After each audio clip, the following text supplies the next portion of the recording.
Buenos días, bienvenidas y bienvenidos a una nueva edición del ciclo propio El intelectual y su memoria, que organiza el Vicedecanato de Actividades Culturales e Investigación de la Facultad de Filosofía y Letras cada curso académico. Mis primeras palabras van dirigidas al demiurgo, al factotum de todo esto, de este acto, que es Ángel Esteban, un grandísimo amigo mío, colega hispanoamericanista, que nos acompaña hoy en la mesa. Gracias, Ángel, por habernos brindado la oportunidad de hacer partícipes a todos los miembros de nuestra facultad, de la universidad y de la ciudad de Granada, del derroche magistral de un intelectual sobresaliente como el escritor chileno Premio Cervantes, Jorge Edwards, que ganaremos para siempre en nuestra memoria. Gracias también a ti, Jorge, por haber aceptado la invitación a participar en este ciclo y por tanta generosidad. Para el decanato de esta facultad, y hablo en nombre también del representante de nuestro centro, qué duda cabe de que es un honor y un privilegio contar con tu presencia. No me voy a extender mucho en esta presentación, simplemente quisiera volver a llamar la atención sobre el valor que cobra en este ciclo propio de la Facultad de Filosofía y Letras en nuestros días, a tenor del formato que lo define, es decir, el diálogo, la entrevista, que es una forma de hacer un recorrido por el trabajo de toda una vida intelectual. Y es que la entrevista es un género que ha alcanzado una notoriedad irrefutable en la actualidad, convirtiéndose en uno de los discursos dominantes en el campo cultural, anclada en la inmediatez de la palabra dicha en directo, espontánea y auténtica, y en su poder de brindar un retrato fiel de personajes conocidos, en este caso Edwards, que tienen visibilidad y gozan de un capital simbólico, atractivo y de interés para el público.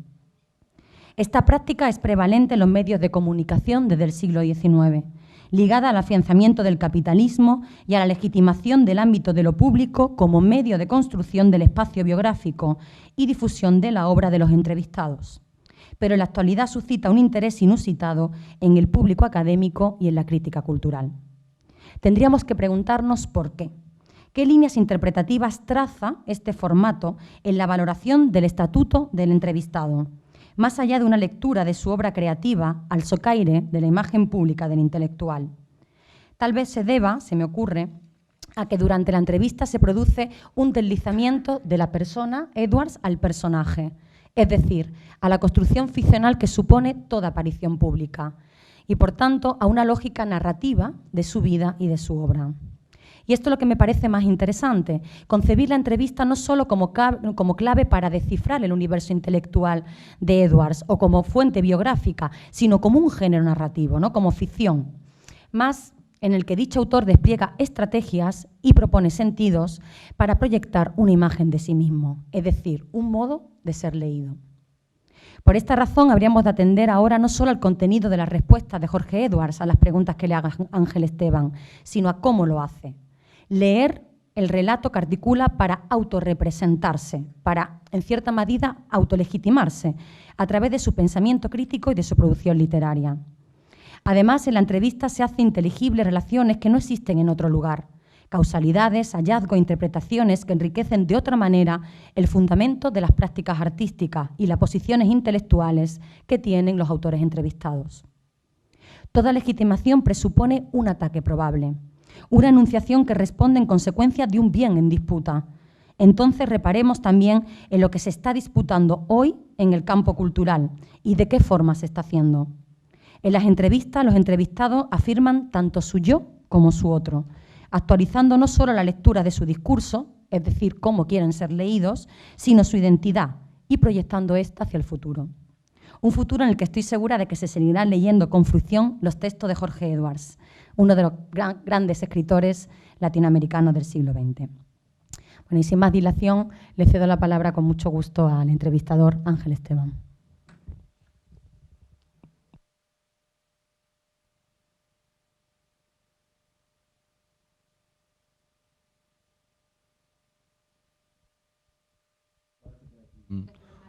Una luz roja y ya. Vale. Bien, pues buenas tardes, ya son las tardes. Y quisiera agradecer en primer lugar pues, al decanato, en nombre del decano, a vicedecana de Actividades Culturales, Ana Gallego, pues que han podido y querido organizar esta entrevista al intelectual y su memoria con Jorge Edwards, porque me parece que es una de las personalidades relevantes que ahora mismo hay en el mundo hispánico, en esta lengua que nos une a más de 500 millones de personas, una de las más habladas y las más escritas en todo el mundo.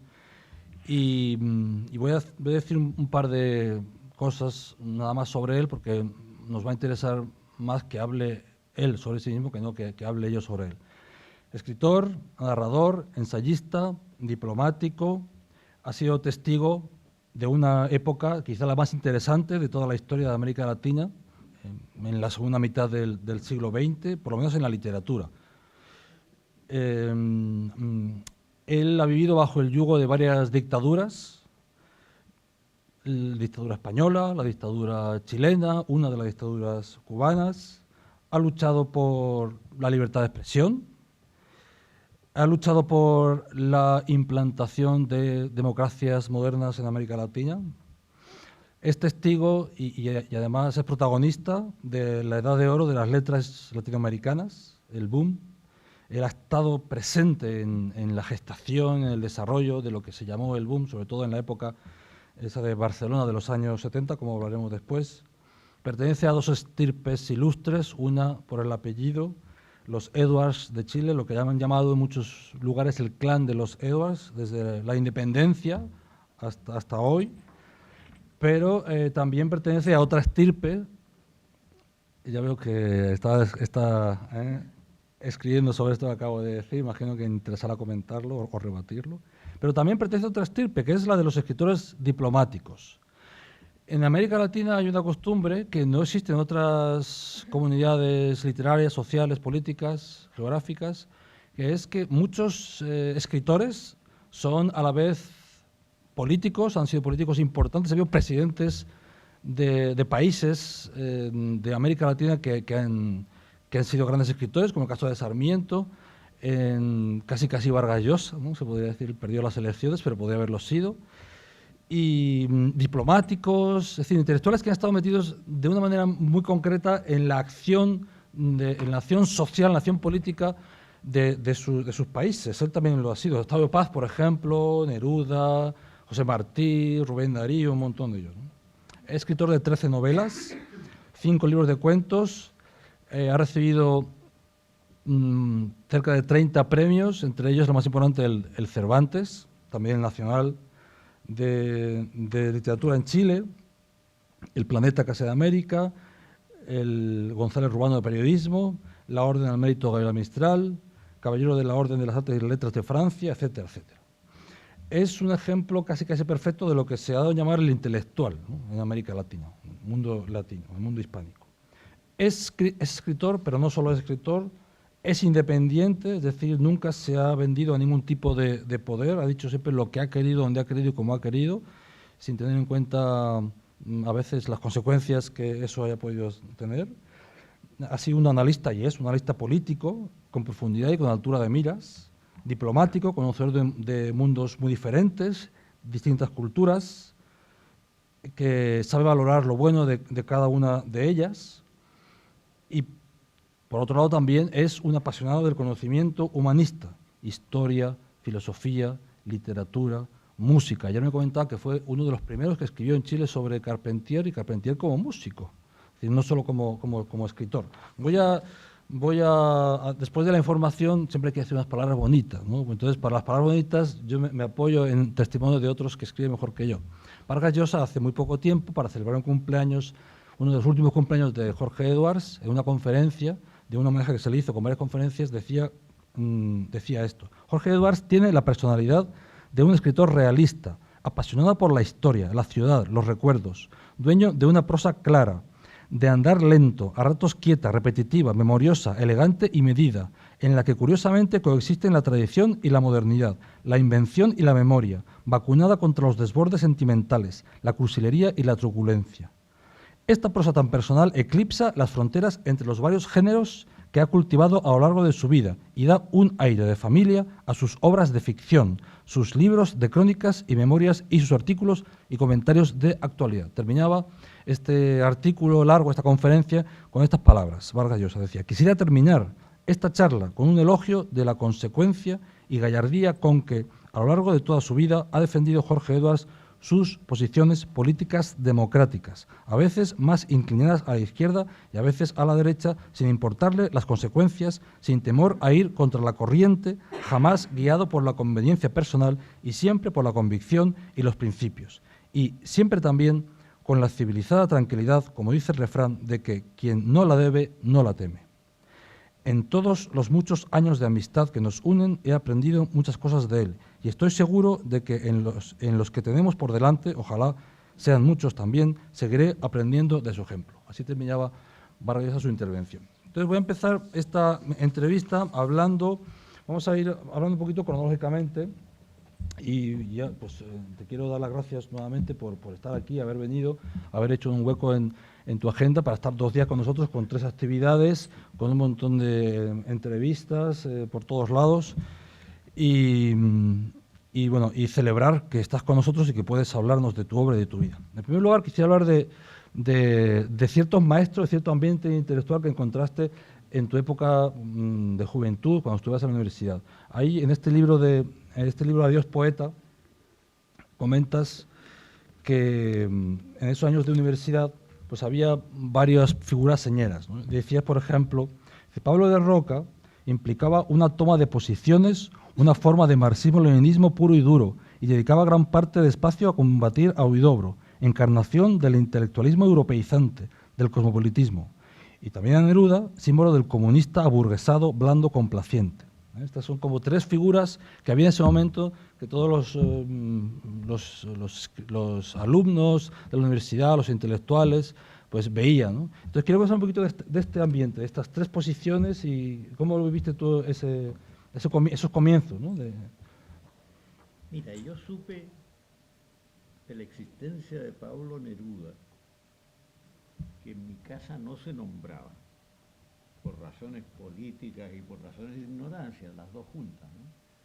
Pero que en el colegio de los jesuitas, donde yo estudié, tampoco se nombraba, porque había un chico en mi clase que era muy curioso, muy inquieto, y un día llegó y nos dijo: ¿ustedes han oído hablar de un poeta que se llama Pablo Neruda? Nadie había oído hablar.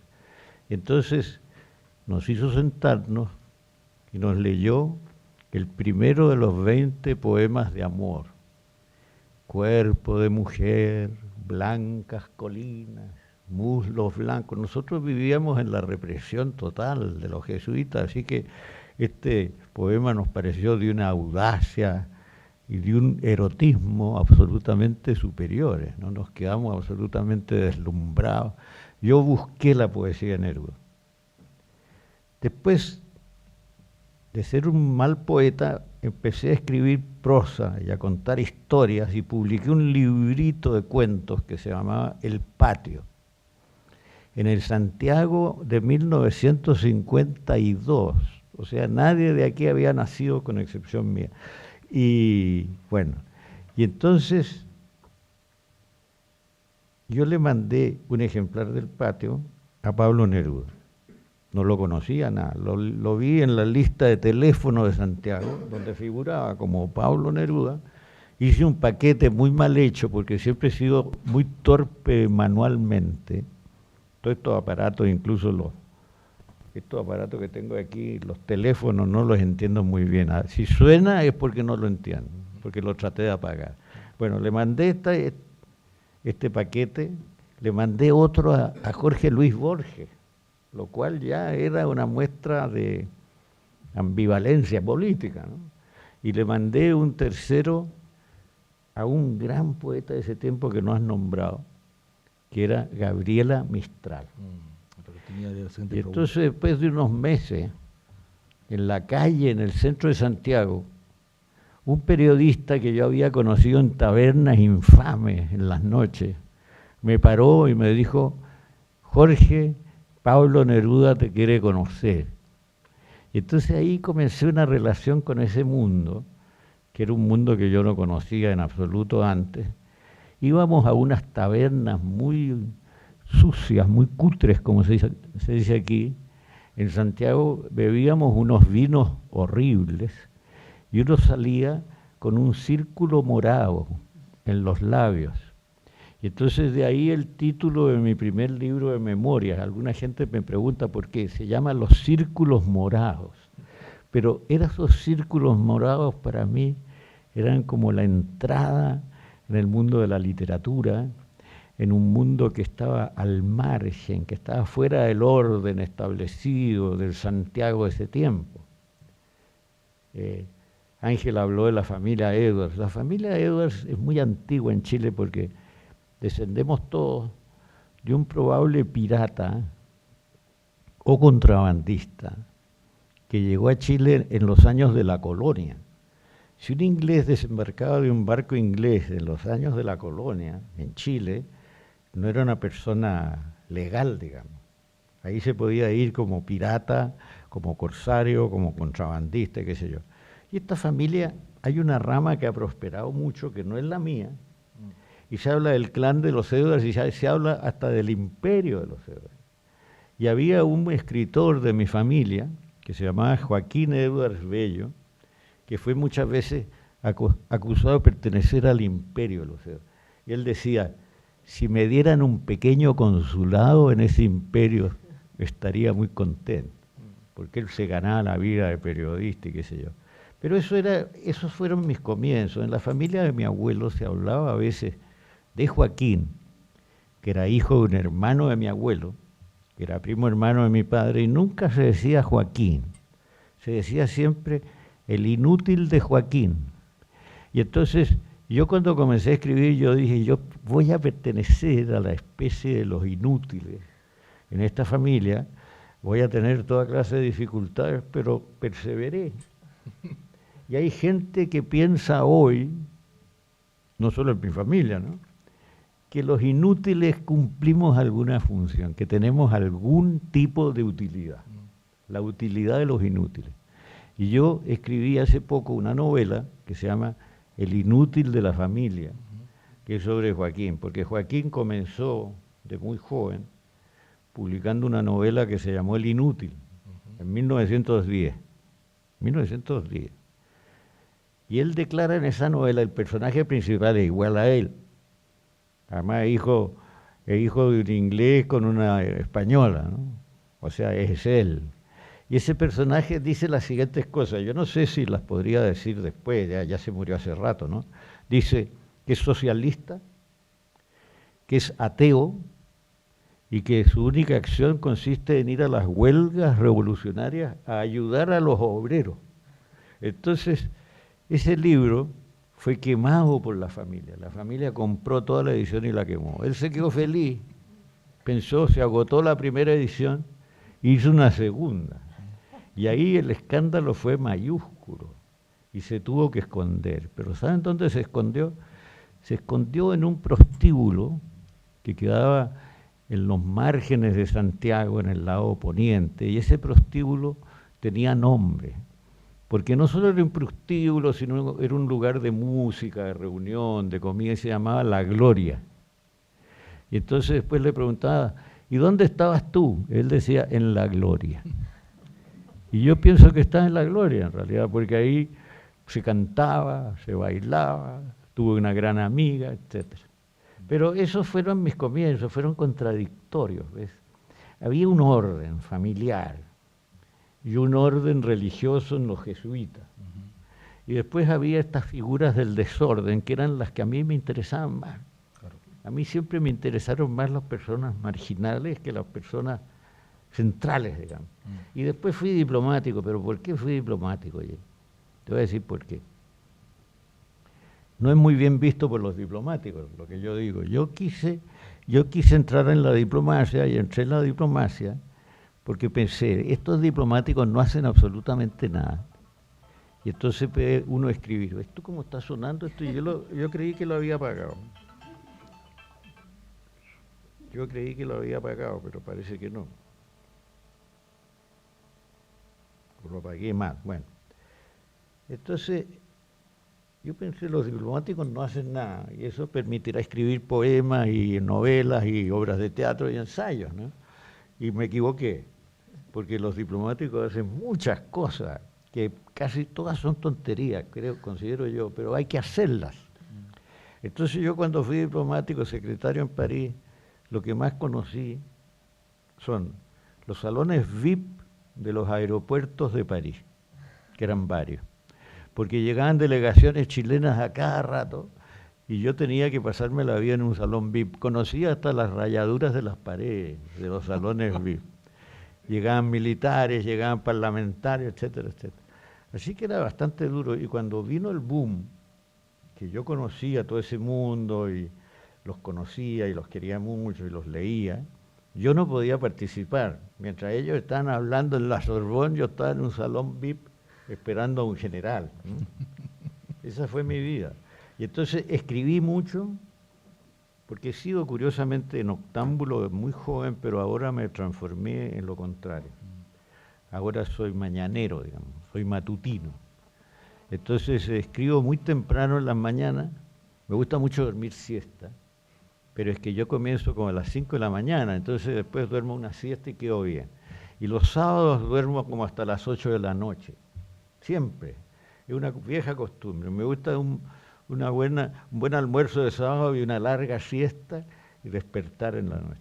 Así que así es la cosa. He vivido de una manera un poco extraña, un poco marginal, pero he sobrevivido. Y tengo 84 años, nadie me lo cree a veces, pero tengo 84 años y pienso seguir escribiendo hasta los 104 por lo menos.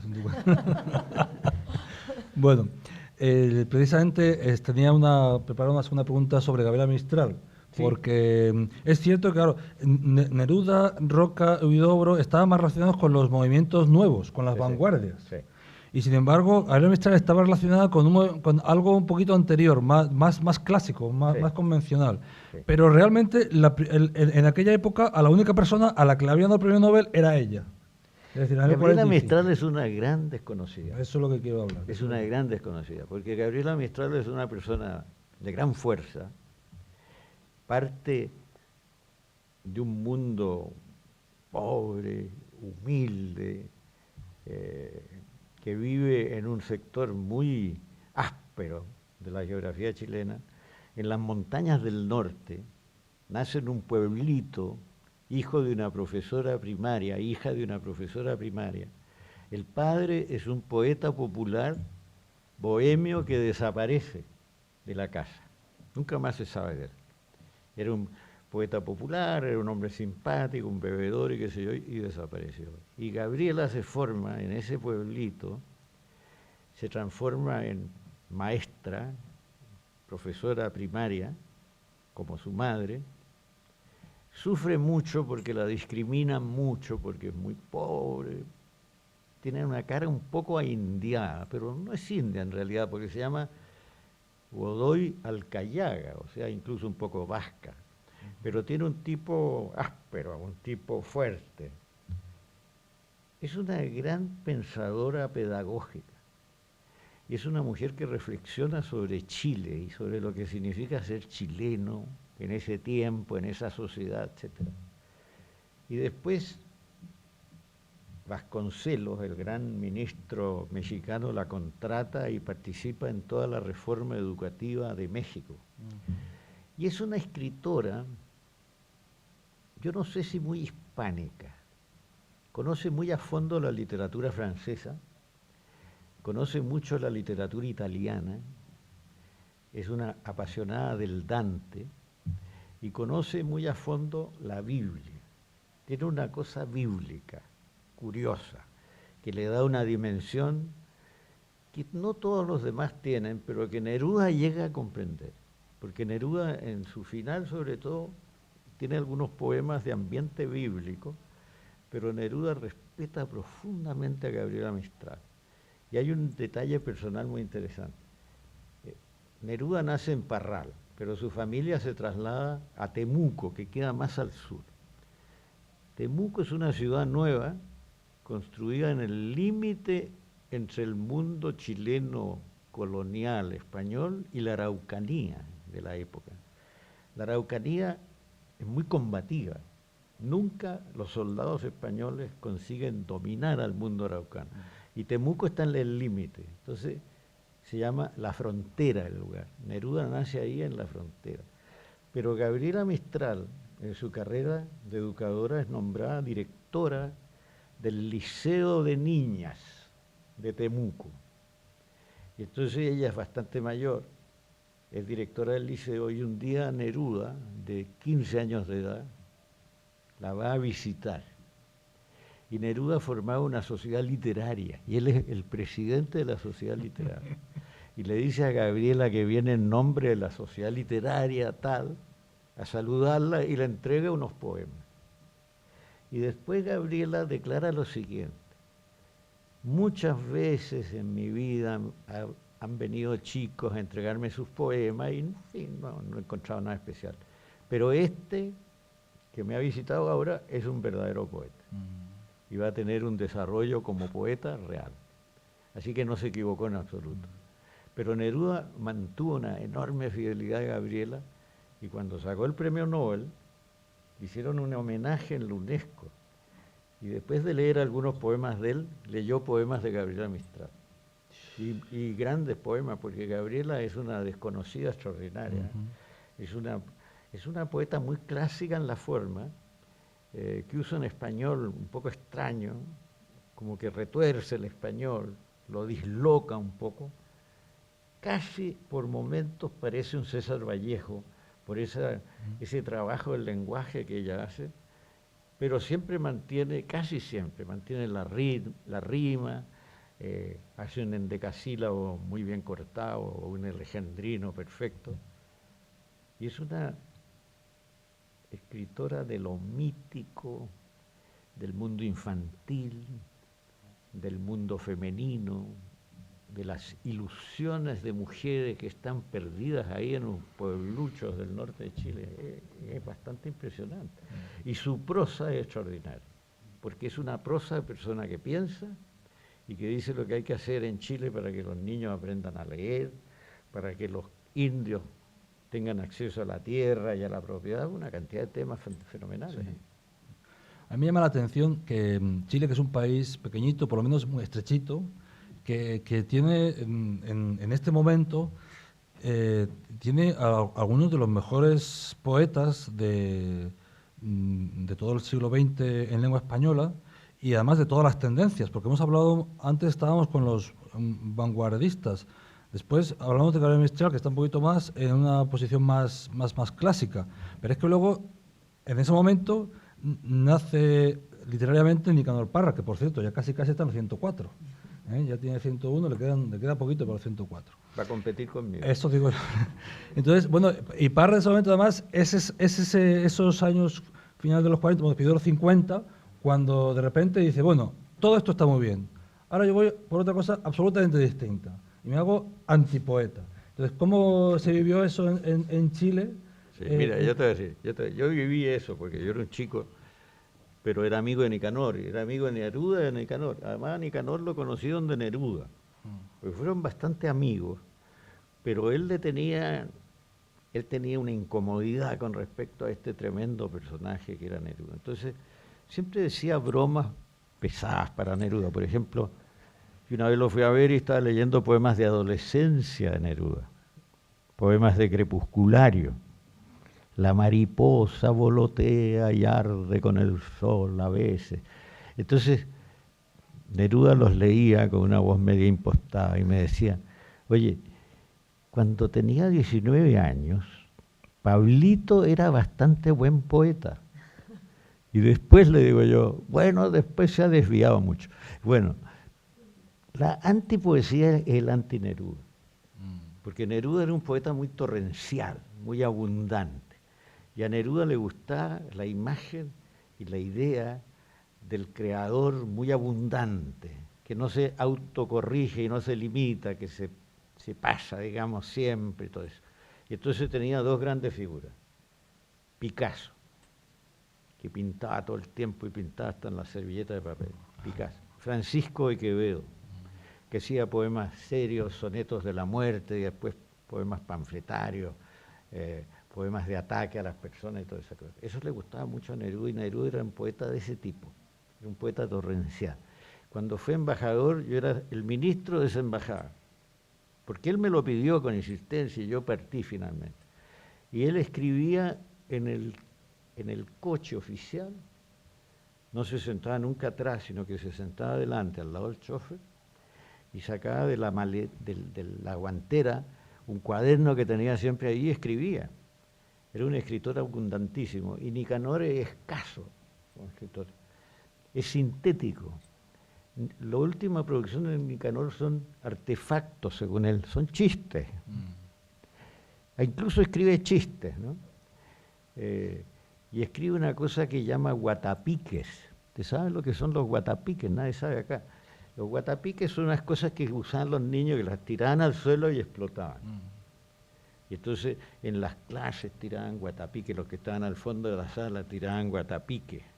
Entonces escribe guatapiques. La idea es una cosa inmediata, rápida, una idea sintética. Fíjense una cosa, Nicanor es matemático superior, es físico matemático. Neruda tenía terror a las matemáticas, no sabía ni sumar. Son personalidades completamente opuestas. Nicanor tiene algo de clown, es una especie de formidable payaso, es divertido. Era muy amigo de una hija mía que me acaba de llamar por teléfono, porque está aquí en Madrid. Esta hija que me llamó por teléfono, Jimena, que era chiquitita así, y Nicanor le dijo una vez: Jimena, eres muy bonita. Era muy bonita de chica mi hija. Eres muy bonita. Y ella le contestó: sí, pero muerdo. Y entonces Nicanor transformó este diálogo en un artefacto. ¿Ven ustedes? Nicanor, yo decía, nunca trabaja y nunca deja de trabajar. Era un tipo que andaba con unos papeles en el bolsillo y cualquier cosa divertida, la conversación la notaba y la transformaba en artefacto. Pero en cambio Neruda escribía poemas kilométricos. Neruda era un Víctor Hugo. Y a lo mejor Nicanor Parra tenía algo de Rimbaud, no sé. Por ahí anda la cosa. Sí. Mira, volviendo un poco a las cosas de Neruda, me interesa mucho esos años en los cuales, al poco de conocerte y de esa manera que acabas de decir hace un rato, pues de repente te invita a su casa, así como con esa diferencia de edad, con la idea de que no saben muy bien ni quién eres tú, eres un estudiante que todavía no ha escrito prácticamente nada. Sí. De repente te invita a su casa y en su casa se monta una especie de tertulia con un montón de gente, escritores, y que tú eres el más joven de los que hay allí, muchos escritores son gente conocidos, y de pronto te trata como si fueras de la familia y te vuelve a invitar y que te metes en la casa de Neruda, ¿no? Que te haces es como... curioso. Porque Neruda, cuando me vio a mí, yo a los 20 años era muy flaquito, era delgadito, tenía mucho pelo. Esas cosas han desaparecido, ¿no? Con el tiempo. Y entonces Neruda me vio y se rió. Le dio risa cuando me vio, por lo flaquito, y me presentó a sus amigos y les dijo: este es el escritor más joven y más flaco de Chile. Y después me dijo: yo, a su edad, porque los chilenos no nos tuteamos inmediatamente, tardamos un poco. Yo a su edad era igual de flaco como usted, me dijo. Pero a diferencia suya, que yo estaba con ropas de verano, así, a diferencia suya, me dijo, yo me vestía de murciélago. Y se vestía de murciélago porque usaba las capas viejas de ferroviario de su padre. Y le gustaba mucho andar con unas capas y unos sombreros negros así grandes, como con alas de murciélago y todo eso.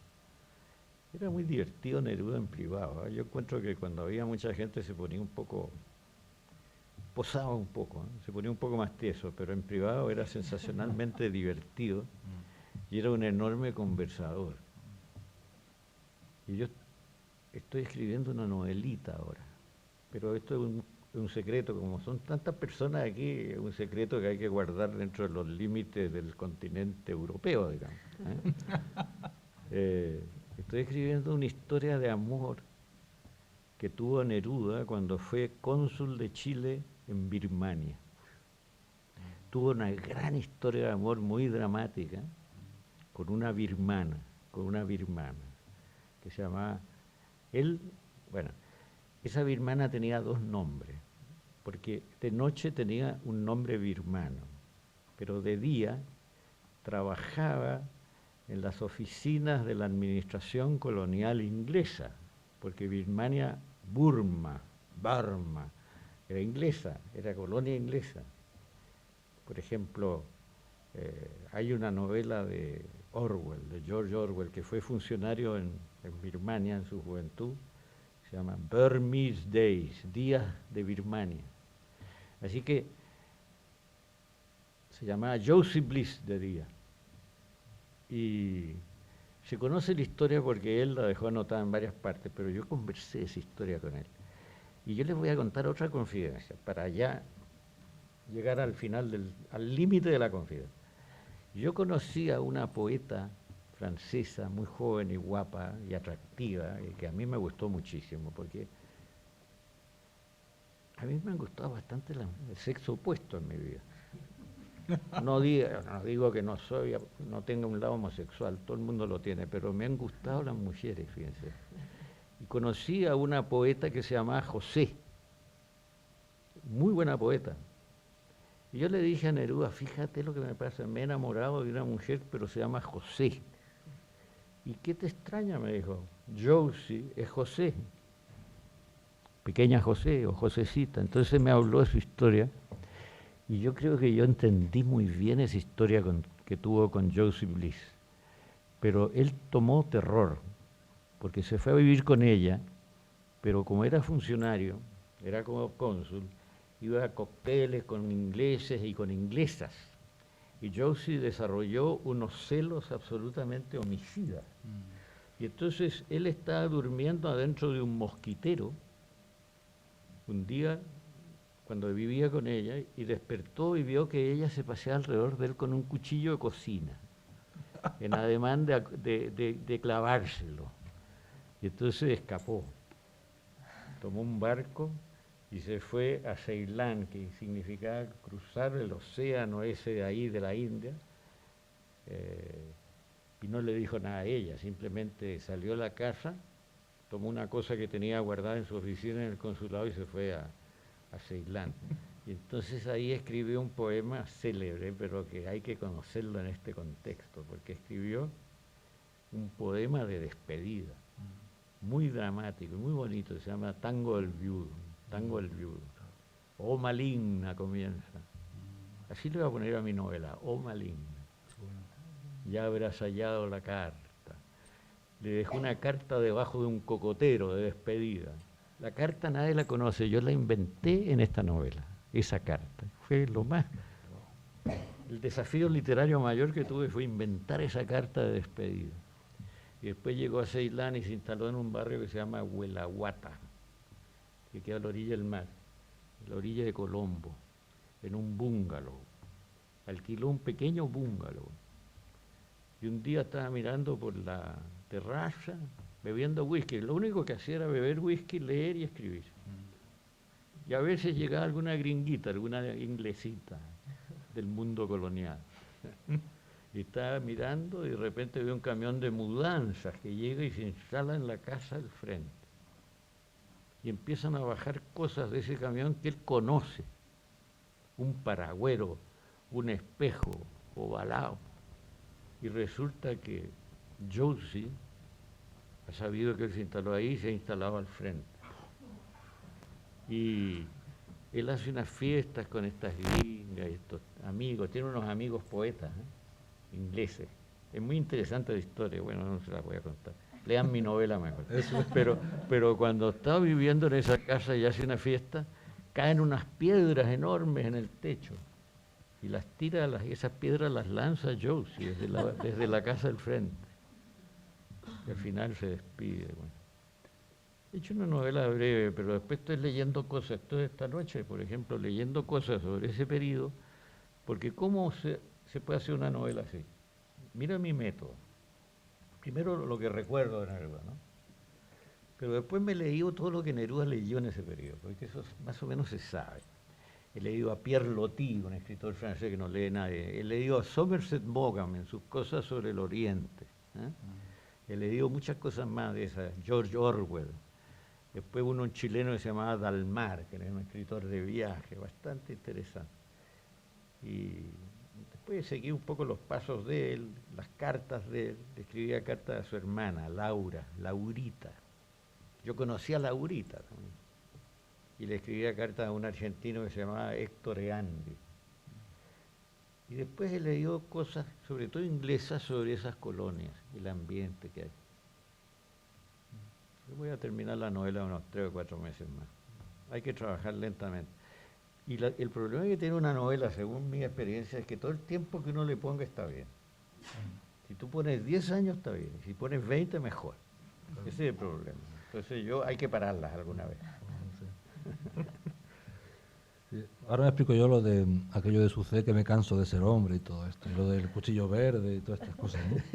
Bueno, entonces llega ya el momento de terminar la carrera, empieza la vida profesional, el primer encargo diplomático en París, después Perú, y de repente llega el 59, Fidel Castro, Revolución Cubana, y de repente llega el año 70 y elecciones, gana Allende, y de repente pues Jorge Edwards es llamado por Allende para ir a Cuba. Eso es lo que se representa en... Tiene la mala idea, porque Salvador Allende no creía que yo fuera bueno para ser diplomático en Cuba, ni mucho menos. Pero me llamó uno del ministerio, y los ministerios son lugares muy traicioneros, muy tramposos. Entonces me llamó un funcionario, me dijo, el presidente quiere que te vayas de encargado de negocio a Cuba a abrir la embajada chilena. Y yo tuve que ir a Chile y visité a Salvador. Yo conocí a Salvador y fui a su casa. Y Salvador me dijo que él creía que yo era la persona menos indicada para ir a Cuba. No me encontraba adecuado para ir a Cuba. ¿Qué sé yo? Me encontraba burgués, o señorito, o qué sé yo qué, ¿no? Y entonces llegué de todas maneras a Cuba. Y pasaron muchas cosas, pero pasó una cosa esencial para mí. Yo había estado en Cuba el año 68, invitado para ser miembro de un jurado literario, pero cuando llego como diplomático chileno, representando a un gobierno que inicia una revolución pacífica, esa es la idea, ¿no?, en Chile, en que mucha gente cree que lo ideal es hacer lo mismo que Cuba, digamos, hacer una revolución igual a la de Cuba. Yo a los 3 días sabía que si eso se hacía igual en Chile, yo iba a ser de los primeros exiliados. A mí me iba a pasar lo que le pasó a Cabrera Infante, a esos primeros que tuvieron que irse, porque me encontré con un clima de vigilancia. La vigilancia que yo había conocido en el colegio jesuita no era nada comparada con esa. Y los jesuitas a uno cuando llegaba al colegio le hacían preguntas como esta, le decían, ¿cómo está tu pureza, Jorge? Y uno siempre contestaba, muy bien, padre, que era mentira, claro. ¿Cómo está tu pureza, Jorge? Pero en Cuba el tema era la pureza revolucionaria. Claro. Y yo conocía poetas que estaban en las unidades militares de ayuda a la producción porque, qué sé yo, porque eran homosexuales. Algunas veces porque creían en las religiones, en las religiones animistas. Testigos de Jehová también. Claro, testigos de Jehová, borrachines. Entonces yo pensé, si esto ocurre en Chile, yo me tengo que ir de Chile. Pero pensé, es también bueno, ¿no?, que los chilenos sepan lo que es esto, porque si yo no hubiera sido chileno, si llego desde Uruguay, no digo nada nomás, voy a mi casa. Pero era dramático ser chileno y ver eso. Y Neruda, que era muy cuidadoso en política, Neruda le tenía miedo a todo, ¿eh? Era miedoso, era audaz y miedoso. Es una mezcla, una contradicción que yo he visto muchas veces en gente, muy audaz, furioso a veces, capaz de escribir con furia contra muchas cosas y al mismo tiempo lleno de precauciones. Entonces, Neruda se había peleado con los cubanos y los cubanos habían escrito una carta contra él. Hay que leerla hoy día, es una carta muy interesante porque es una carta que lo condena como apaciguador, como negociador, como aburguesado, etcétera. Una carta del año 1966. Yo le dije, ¿por qué te mandaron esa carta los cubanos? Y Neruda me decía, mira, los cubanos no querían nada al Partido Comunista Chileno. ¿Y por qué? Porque cuando el Che Guevara entró a Bolivia, le pidió ayuda al Partido Comunista Chileno. Y el Partido Comunista Chileno no se la dio. Y se juntó el Partido Comunista Chileno con el boliviano. Y resolvieron que esta era una aventura que iba a fracasar y que era muy peligrosa. Y entonces ni los bolivianos ni los chilenos ayudaron a Guevara. Yo creo que esa era una de las razones. La otra razón, fíjense que esta razón sí que es complicada. Fidel Castro, a quien yo conocí algo y con quien conversé largo un par de veces, no confiaba en los escritores. Tenía una notable desconfianza con respecto a los escritores. Y Neruda no le caía en gracia en absoluto, y yo tampoco. Pero conmigo por lo menos discutimos, dialogamos, nos reímos, hasta tomamos copas de daiquiri, y yo una vez me encargué de que pudiera probar el pisco sour, que es peruano y chileno. Pero con Neruda no tenía una buena relación, porque desconfiaba. Pero a mí me decía todo el tiempo, oye, me decía Fidel, ¿por qué los chilenos mandaron un escritor? No sé, pues hay que preguntarle a Salvador Allende, decía, o al ministro de Relaciones. Y entonces me decía, nosotros ya pasamos esa etapa, la etapa de usar a los escritores como diplomáticos. Pregunta tu tema tuyo. Sí. Pasamos esa etapa. Sí. Preferimos a los profesionales puros, claro, que no se meten en lío. Porque yo partía con los poetas a tomar ron, como había partido con los poetas a tomar vinos de lija en mi juventud. Y no, cuando vino uno que me reemplazó a mí, Fidel me dijo, este es otro que va a estar en desacuerdo con la revolución. No, este no va a estar en desacuerdo con nada porque no tiene ninguna idea en la cabeza. Él lo único que quiere es ser un buen burócrata, un buen diplomático y va a cumplir. Así que no les va a crear ningún problema. Ah, sí, me dijo Fidel. A él le pareció razonable. Pero poetas, gente complicada los poetas. Los poetas no son conformistas nunca. Tienen una visión crítica de las cosas. Y los prosistas también, porque los buenos prosistas son poetas, ¿eh? La única gran prosa que se puede hacer en el siglo XX, por ejemplo, la que se ha hecho es poesía. Pero poesía no puesta en verso. Joyce es poesía. Y Proust, poesía. Y etcétera. Y un poco no tuvo también algo que ver Nicolás Guillén en todo esto. Nicolás Guillén tenía una pelea personal desde siempre con Neruda, y Nicolás Guillén, en el momento en que la revolución triunfa, tiene un buen cargo, está muy bien metido dentro de la estructura del poder de Cuba, y hay encontronazos entre los dos poetas, ¿no? Eso pudo tener también... Bueno, Nicolás Guillén iba mucho a Chile, al antiguo Chile, antes de todas estas cosas. Iba a los mismos cafés donde iba yo, iban todos. Estaba enamorado de una poeta chilena. La estoy viendo. No la voy a nombrar para mejor. Siempre queda alguna nieta por ahí, ¿no? Así que no la nombro. Pero conocía mucho a Chile, no se quería con Neruda. Yo creo que ahí había un problema de rivalidad literaria, de competencia, no sé qué. Y parece que en Neruda, en Cuba, cuando estuvo Neruda, en los comienzos de la revolución, se hizo un gran recital y unos querían que fuera Neruda la estrella del recital y Guillén quería ser él la estrella, no sé, algo pasó. No se querían, nunca se quisieron. Y bueno, entonces termina la época de Cuba, que fueron unos meses, y lo que yo tengo entendido es que Fidel presionó a Allende para que tú dejaras de pertenecer al cuerpo diplomático, para que te expulsaran del cuerpo diplomático. Y que fue Neruda el que presionó de una manera muy fuerte a Allende para que no fuera así y para que fueras a París.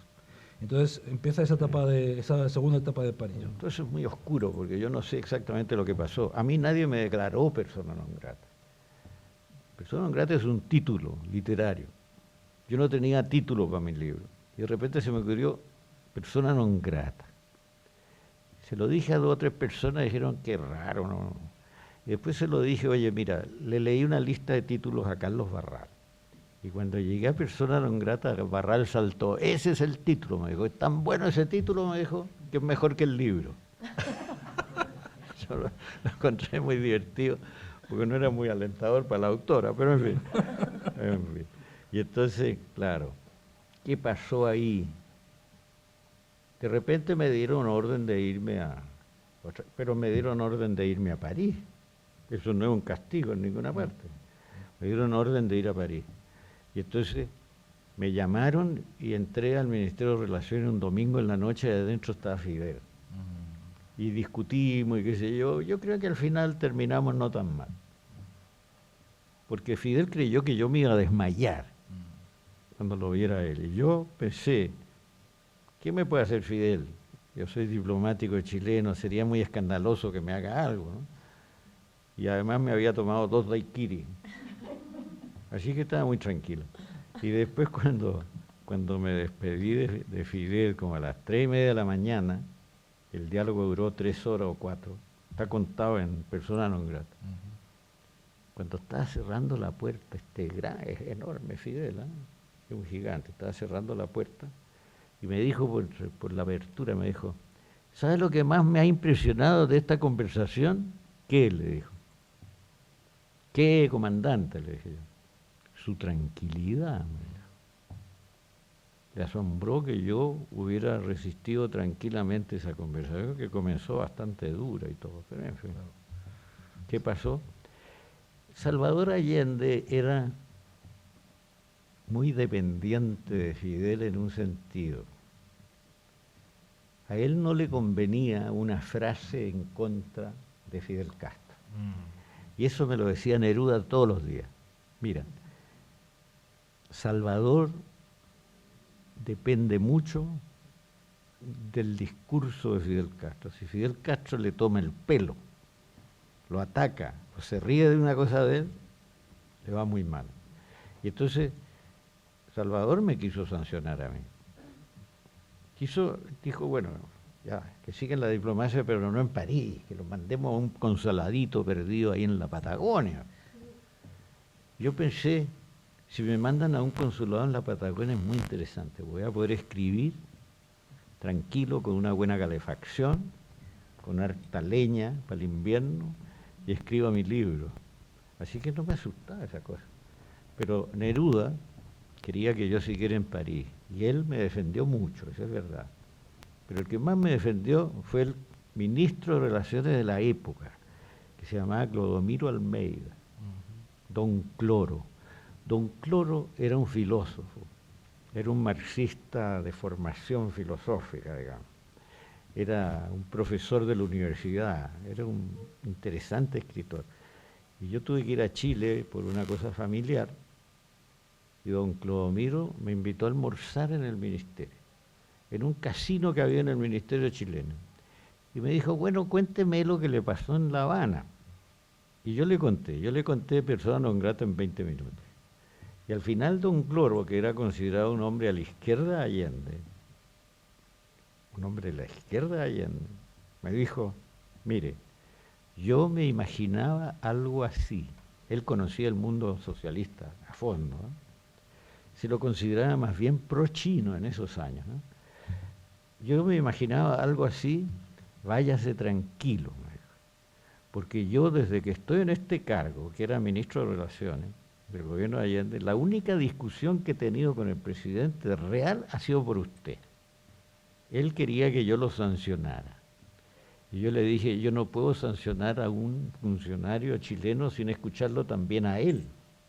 No puedo basarme en el testimonio cubano exclusivamente. Entonces yo hablé con él 20 minutos y me dijo, ya, váyase tranquilo, tiene toda mi confianza, me dijo así. Y se lo dijo a Salvador, y Salvador ya no hizo nada. Y después llegó un secretario de Salvador que me fue a hablar, y pero no hizo nada. Eran tiempos muy dramáticos, que imposibles de entender con el ambiente y el criterio de hoy. Si uno era de izquierda, el otro tenía que estar más a la izquierda todavía. Y enseguida había una especie de vértigo izquierdista. Y después había un desajuste de la realidad con las ideas. Porque Salvador, por ejemplo, llega al gobierno y sube todos los salarios de Chile en 40%. 40%. ¿Ustedes creen que él examinó el presupuesto para saber eso? No. Él no sabía nada de economía, digamos. Yo quiero ser justo, 40%. Bueno, al final de ese año la inflación era 80%. Entonces había perdido todo el aumento y además los precios subían locamente. Entonces, ¿qué hace Salvador? ¿Qué hace Salvador Allende? Controla los precios. Establece que todos los precios se van a controlar, el pan, el azúcar, etcétera, etcétera. Empiezan a desaparecer estos productos del mercado, van al mercado negro. La gente para comprar un pollo tiene que salir a 30 kilómetros de distancia de Santiago.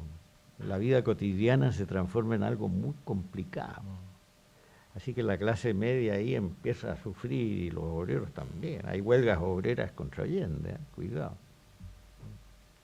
Una huelga de la mina de cobre de El Teniente, que era estatal, había sido estatizada, una huelga fenomenal, los obreros marchan hasta Santiago, así que las cosas no son tan sencillas. Yo salí de la diplomacia, Pinochet me echó, me quedé feliz, porque yo ya estaba muy cansado de ir a cócteles y ir a salones VIP y a estas cosas, ¿no? Y escribir en medio de ese mundo, así que ya quería irme, y si me echó Pinochet mejor, me hizo un gran servicio. Yo estaba en Barcelona y lo celebré con varios amigos, todos locos, claro, lo celebré con Mauricio Baqué, ¿saben ustedes quién era? Sí, claro. Ese era un loco titulado, Loco. y después con el amigo de Mauricio, y con mi mujer, con Pilar, y con Enrique Sañarto, un pintor chileno. Celebré mi expulsión de la carrera diplomática. Sí. Y entonces siempre me dicen, el diplomático Jorge Galperón. Yo fui diplomático fui 15 años diplomático de carrera, pero pedí unas cosas que se llamaban permiso sin sueldo para escribir, así que fui como 12 años diplomático y tengo todos esos años que tengo. No es tanto, ¿eh? Pero no me libro del mote, del remoquete, ¿sí?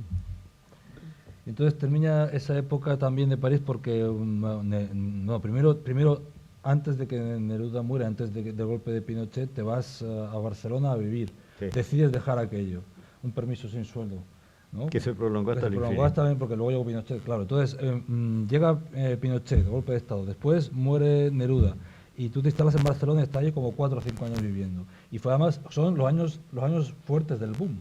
Es decir, son años que estaba allí García Márquez, Vargas Llosa, sí. Que más el primero que... Claro, pero el boom es un fenómeno que se inicia en los años 60. El gran boom comienza ahí.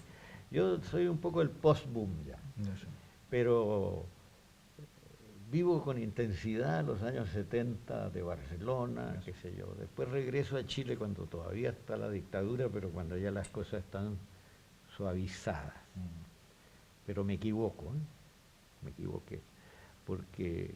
cuando yo partí a Chile, alguien me dijo aquí en España, oye, no te vayas a Chile, es muy peligroso todavía. No, yo creo que ya no me hacen nada. Pero tomaron preso a mi hijo, porque mi hijo era joven estudiante y salió a manifestar en la calle un 1 de mayo y lo tomaron preso. Y que te tomaron preso a un hijo en esos años era muy alarmante. Claro.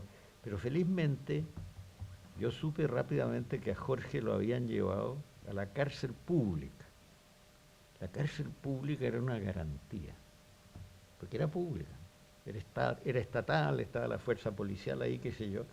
Lo grave era que te llevaran a una casa de interrogatorio de la policía secreta de Pinochet, de la DINA. Eso era gravísimo.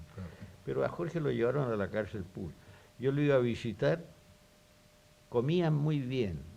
¿Por qué comen tan bien? Le decía, mira, porque los presos políticos aquí tienen mucha ayuda internacional, así que tienen cosas muy buenas y tienen unos hornos especiales, qué sé yo, se dedican a la gastronomía, así que comía muy bien en la cárcel pública. Y después me dice, había 30 estudiantes presos, porque había sido una manifestación en que participaron como 500 estudiantes y finalmente 30 quedaron presos. Entonces, ¿y qué hacen los estudiantes? Hacían seminarios sobre temas. En la cárcel, estudiaban a Marx en la cárcel. estudiaban a Gramsci, estudiaban a James Joyce, estudiaban arquitectura moderna en la cárcel. Y después salieron ya como los 17, 18 días. Pero fue muy alarmante en un momento, claro. Y después a mí me eligieron mis colegas presidente del Comité de Defensa de la Libertad de Expresión. Entonces, cuando me eligieron presidente de ese comité, el gobierno me censuró todo, era la reacción. Yo tenía que dar una conferencia en la Universidad de Santiago, que era Santiago en la literatura chilena. La ciudad de Santiago me la prohibía. Entonces la persona que la prohibió me dijo, no se preocupe porque le vamos a pagar la conferencia. Y yo le dije, bueno, eso es típico método, ¿no? Yo le dije, no, si no doy la conferencia no la cobro, pero eso será considerado muy mal por el rector, me dijeron. Lo siento, pero o doy la conferencia o no la cobro, ¿no? Así era, una dictadura muy hipócrita. Por ejemplo, nunca se dijo que no a un libro. Nunca. Yo tuve que estudiar muy bien el procedimiento porque trabajé para combatir eso, ¿no? Pero era obligatorio pedir una autorización para publicar un libro o para hacerlo circular en Chile.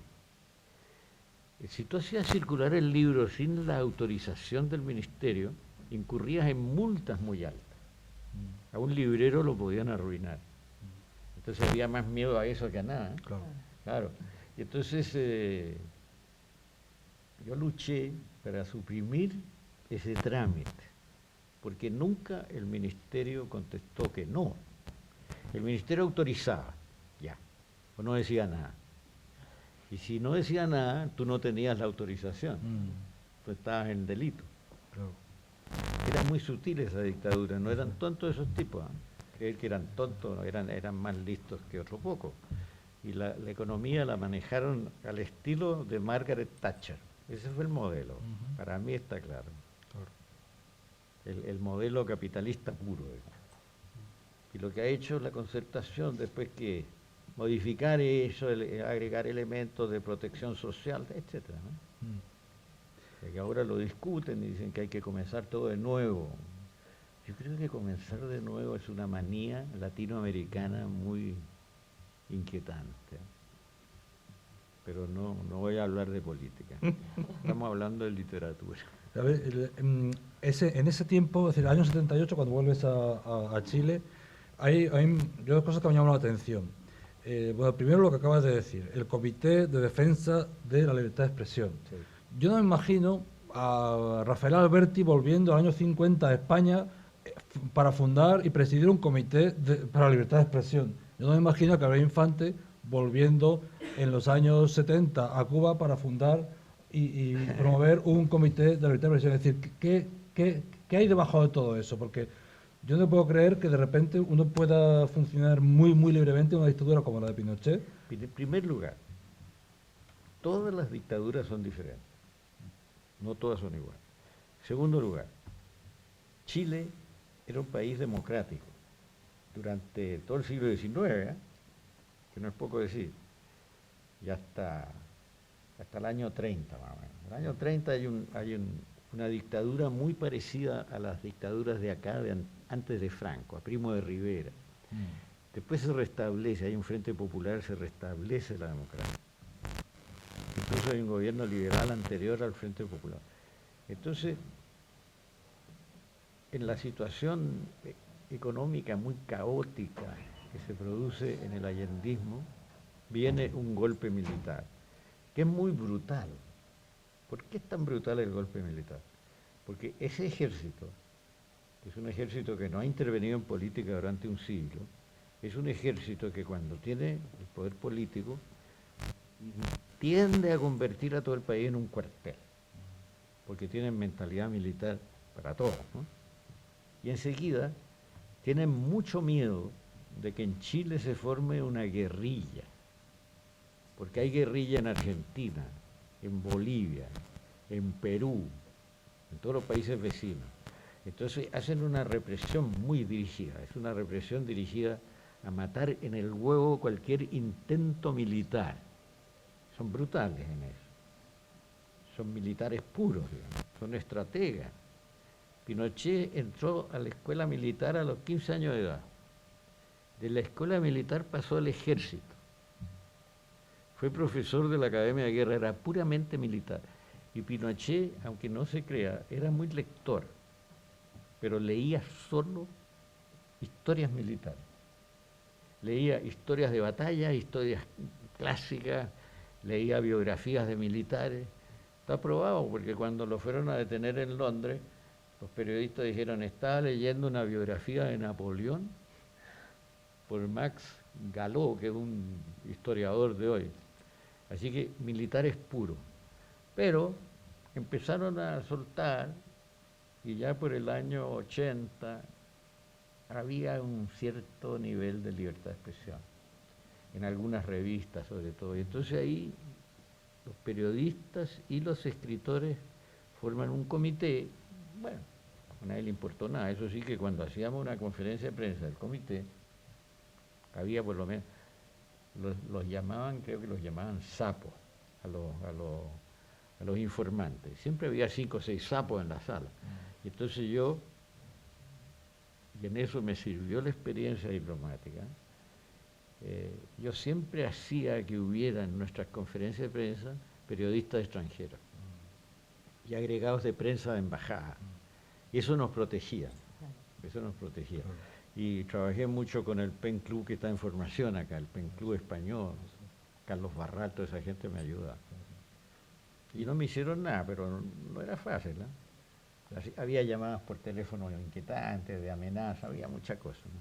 No era fácil. Además que en ese año, 78, publicas Los Comellados de Piedra, que es una novela que se ambienta en el golpe de Estado de Pinochet y que critica a esa burguesía alta que es la que está más o menos sosteniendo la dictadura. Claro. Entonces, es un poco como seguir metiendo el dedo en la llaga. ¿Y qué supuso esa novela, ¿no?, en ese momento? Entonces, el crítico principal del diario El Mercurio, que pertenecía a una rama de mi familia, pero alejada, era cura. Pero yo digo, siempre el crítico del Mercurio era un cura. Históricamente, ahora ya no es cura porque ya pasó esa época, pero hubo como 3 curas que fueron críticos literarios.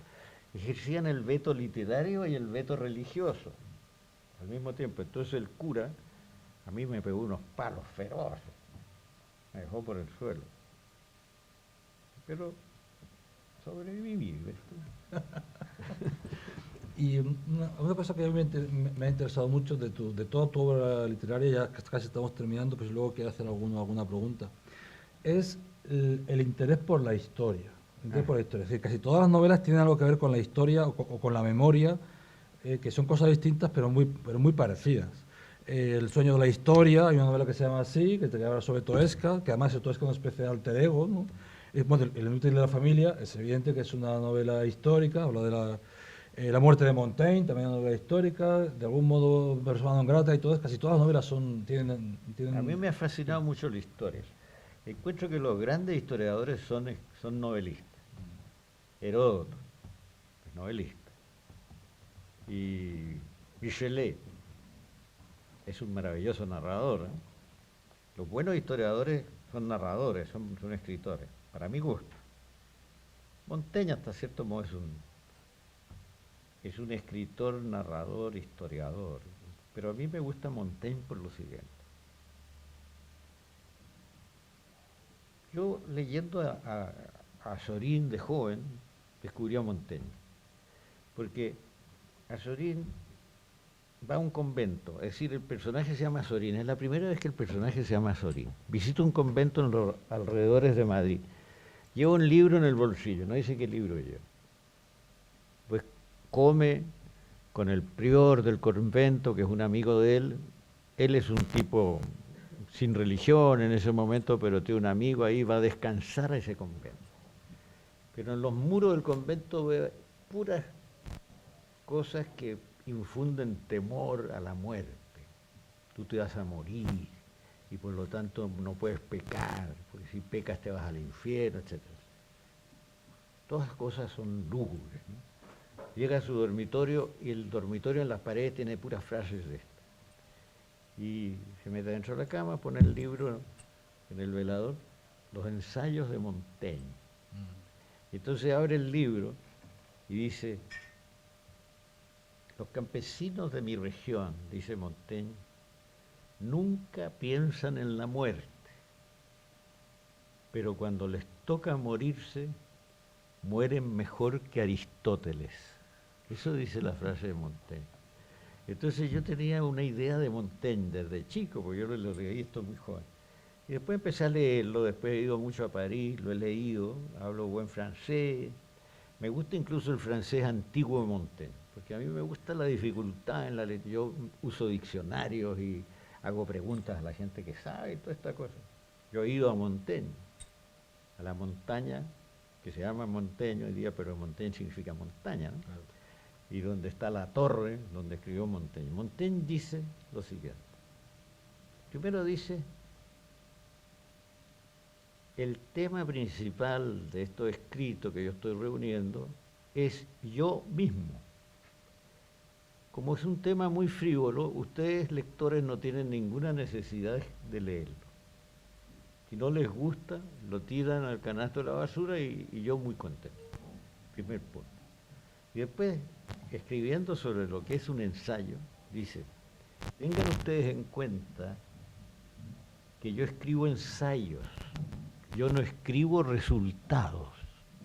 O sea, el resultado no es lo que importa es preguntar, responder, dudar, cavilar, reflexionar. Y enseguida él explica sus ideas siempre con historias campesinas, historias del vecindario que son muy simpáticas, muy divertidas, a veces dramáticas. A mí me gustó mucho esa manera de escritura.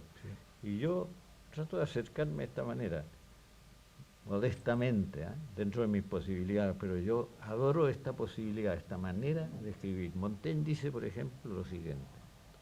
Una señora de mi pueblo, joven, viuda, fue a una fiesta y tomó mucho vino y se emborrachó. Y dice, y después se quedó dormida a la orilla de un camino. Una señora joven, robusta, dice. Y esta señora descubrió 3 meses después que estaba embarazada, que esperaba un niño. Entonces escribió unos papeles que pegó en varias partes del pueblo, diciendo, si se presenta el padre de esta criatura, yo me casaré con él. Y era una viuda que tenía ciertos bienes, que tenía un poco de tierra ahí. Y alguien se presentó y se casó con él. Y entonces Montaigne dice, yo a veces estoy escribiendo, me asomo a mi ventana y veo pasar por la calle esta pareja que es una pareja feliz. Una pareja feliz. ¿Ven ustedes? Eso es un relato de Montaigne, ¿no? Es como una novela corta eso, que describe el ambiente, el campo, y todo eso. Eso me gusta mucho. Bueno, ¿alguien quiere hacer alguna pregunta o comentario sobre lo que hemos hablado, sobre otras cosas que os interese saber sobre la vida, la obra de Jorge Edwards, o su literatura, la historia de la segunda mitad del siglo XX, el boom, la literatura, narrativa?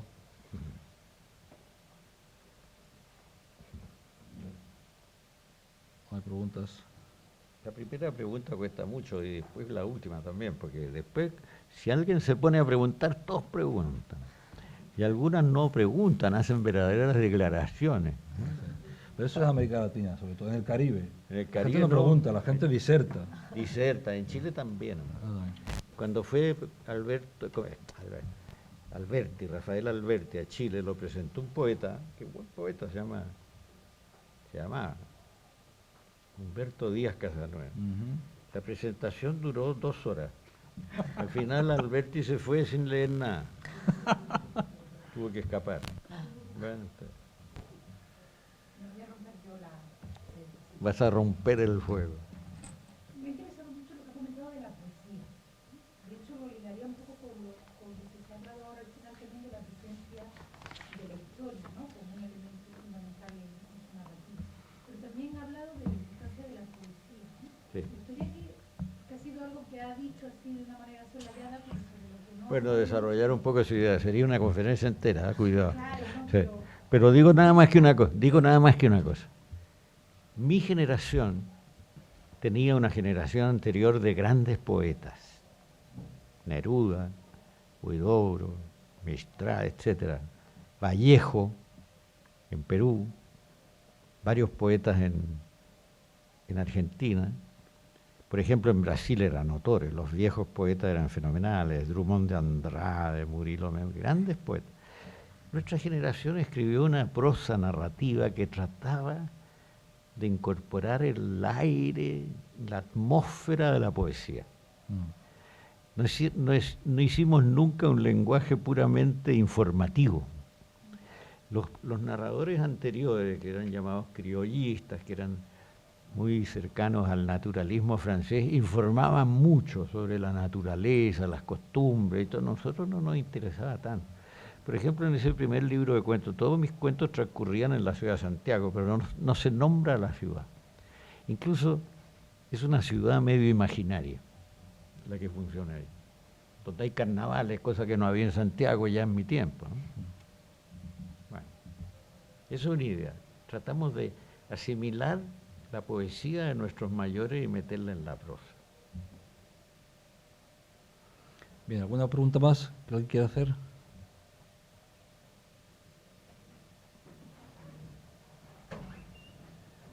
No, ya es tarde ya. Sí. Bueno, sí, la verdad es que es un poco tarde, ya pasan de las 2. Bueno, quiero agradecer otra vez que haya estado aquí ilustrándonos con tantas historias, ¿no? Tan interesantes y relacionadas con la literatura, con la palabra, con el lenguaje, pero también con aquellos genios que han tratado a nuestra lengua de tal manera que la han puesto en el lugar que le corresponde, ¿no? Que es, ¿no?, el lugar literario por excelencia que ha tenido la lengua española durante la segunda mitad del siglo XX. También quiero deciros que esta tarde vamos a hacer una presentación a las 8 en La Madraza de la edición crítica que acaba de salir de Persona non grata. Vamos a centrarnos en el tema cubano y en esta novela. Y mañana a las 12:30 aquí también va a haber una conferencia para inaugurar el máster de estudios latinoamericanos en la que Jorge Edwards hablará sobre mundos latinoamericanos de hoy. Eso va a ser una conferencia, no una entrevista, más centrada en la actualidad. Y bueno, que todo el que quiera ir tanto esta tarde a las 8 a La Madraza como aquí mañana, pues puede hacerlo. La entrada es libre. Muchas gracias por haber estado con nosotros. No sé si quiere decir alguna cosa. Nada, pues reiterarle las gracias a Jorge. Muchas gracias, Jorge.